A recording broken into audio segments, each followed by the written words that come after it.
it was actually possibly the best, most learning territory we've ever been. At the time we went to Oregon, we'd already. Now we're experienced. Now we're used to not in the States. We've never been in the States except for Hawaii. Right. But we're used to the American style of wrestling. Hence the Montreal, hence the Calgary, and now we're into the thing. We're comfortable on the mic and everything else. And then we arrived there, and what a tag team territory it was. We're sitting in Hawaii. We're sitting in Hawaii, just starving. And the stars in that territory.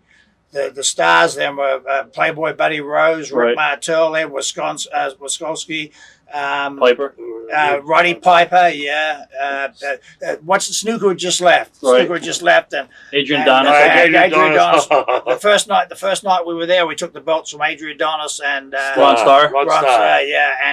And we had a tremendous, like 15 months there, and Don didn't want us to leave when we left, and they had the best summer they've ever had, and then they turned us good guys the last 4 or 5 months we were there against Rose and Wiskoski, and then the Rip Rogers was just starting there, and it was just great, and you know, it was the best. The wrestlers had the best attitude that I've ever been in any territory in my life, because what you would do, you would every week you'd run Oregon, and actually we worked for 100 odd days in a row. Then we'd have 1 day off. Then we worked 100 straight days again, or 120 or something. It was amazing, really. It was amazing we could do it. We had a good crew there, mate, and that makes it.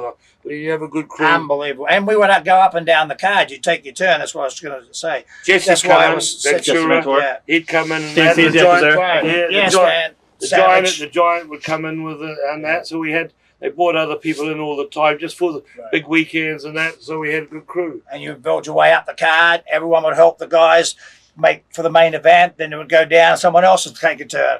And so everyone was helping everybody. So the attitude was tremendous. What are your memories of your feud with Roddy Piper and Rick Martel? Oh, they were great. Roddy Piper was, as you know, he was great. He was great then on the mic, and Rick was a great worker. So and everyone could work in that territory at that stage. So that's why it was so good. And everyone with that good attitude, that good business attitude, and at that there was $5 attitude. Right. There wasn't very many injuries, and yet it was pretty brutal and it was wild and everything else, because guys knew what they were doing. They weren't, and there were stories getting told all the time. Really good stories. That was one of the best small territories we've ever been in. For talent-wise. Very much. Very much so. You guys did those great promos with the beer bottles where you broke them over your head. Yeah, tell me about it. That's good stuff. What was your favorite matches of your career? Favorite matches? I would say some of those early ones were Roddy and Buddy Rose. Buddy Rose, when we first went there, he was one of the greatest technicians and psychological ideas of this business.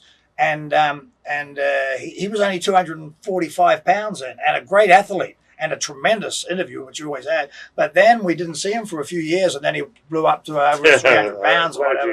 But a great guy. And him and Roddy used to work out. They would think what the fans thought was going to happen, and then they would do the counter, and swerve. And they did great swerves. So they told great stories. So I think a lot of our memories go back to Oregon. That's why I said we learned a lot and learned really how to really work there, really work rather than just do things for no reason.